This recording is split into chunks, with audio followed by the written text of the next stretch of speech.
इतिहास साक्षी है कि पुण्य भूमि भारत की गाथा भारत की अस्मिता, गौरव और राष्ट्रीय स्वाभिमान के लिए विदेशी आक्रांताओं से संघर्ष की महान गाथा है। बर्बर आक्रांताओं ने भारत की आत्मा पर चोट करने और भारत का अपमान करने के लिए हमारी संस्कृति और आस्था के केंद्रों को ध्वस्त किया। सोमनाथ, काशी, मथुरा और अयोध्या के मंदिरों का तोड़ा जाना आज भी भारत की स्मृतियों में जीवित है। सन 1528 में अयोध्या में भगवान श्री राम के मंदिर का मुगल आक्रांता बाबर द्वारा तोड़ा जाना ऐसी ही एक अक्षम्य घटना थी जिसने सीधे भारत के सम्मान और आत्मा पर चोट की।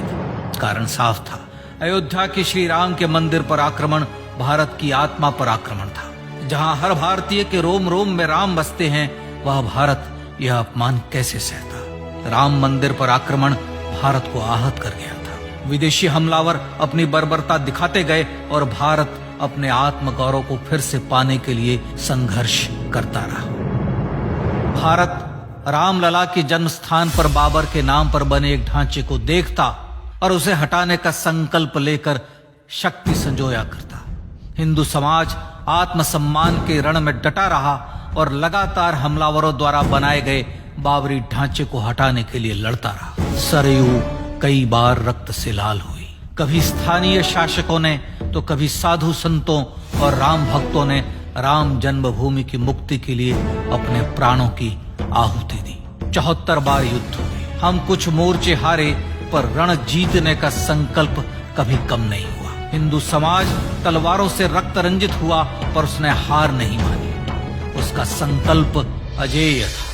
15 अगस्त 1947 को देश की आजादी के साथ सैकड़ों सालों से चले आ रहे इस संघर्ष में नई ऊर्जा और एक नया मोड़ आया। अचानक 23 दिसंबर 1949 को बाबरी ढांचे में श्री राम लला प्रकट हुए। हजारों राम भक्त दर्शन के लिए उमड़ पड़े। तत्कालीन प्रधानमंत्री पंडित जवाहरलाल नेहरू ने उत्तर प्रदेश सरकार को श्री राम लला को विवादित ढांचे से हटाने का आदेश दिया।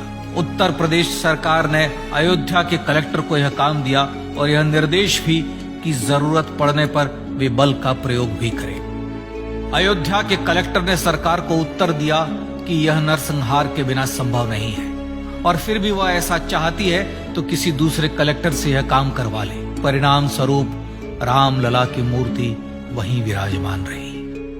विवादित ढांचे को बंद कर दिया गया। केवल पुजारी को सेवा अर्चना के लिए भीतर जाने की अनुमति थी। फिर भी राम भक्त विवादित ढांचे के बाहर से प्रभु श्री राम की आराधना करते रहे। भारत के हिंदू समाज के लिए चुनौतियां और बढ़ गई। मामला अदालत में गया। विपक्षी दलों द्वारा अदालत में भगवान श्री राम के अस्तित्व पर सवाल उठाए गए। उनके अयोध्या में ही जन्म लेने का प्रमाण मांगा गया। भारत का जनमानस अब आहत हो उठा था। आजाद भारत में भी हिंदू समाज को अपनी आस्था और श्रद्धा के लिए संघर्ष करना पड़ रहा था। चुनौतियों के इस समय में सन 1984 में विज्ञान भवन दिल्ली में विश्व हिंदू परिषद ने धर्म संसद का आयोजन किया। इस संसद में देश भर के संतों ने राम जन्मभूमि की मुक्ति के लिए आह्वान किया और राम जन्मभूमि मुक्ति यज्ञ समिति का गठन किया।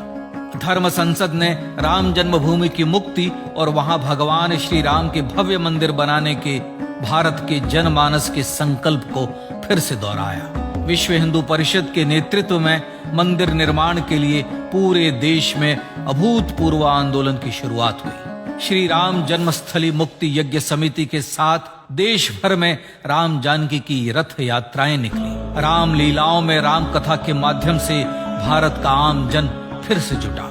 अब सबके मन में एक ही प्रण था, एक ही लक्ष्य था। अयोध्या में जन्मभूमि पर भगवान श्री राम के भव्य मंदिर का निर्माण। सन 1989 में विश्व हिंदू परिषद द्वारा गांव-गांव से रामशिला पूजन करके अयोध्या भेजी गई।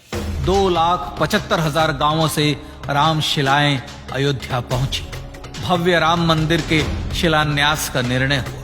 पूज्य संत महात्माओं और हिंदू समाज के अन्य प्रमुख नेताओं के निर्णय के अनुसार अनुसूचित जाति के प्रमुख नेता श्री कामेश्वर चौपाल ने 9 नवंबर 1989 को मंदिर निर्माण का पहला पत्थर रखा।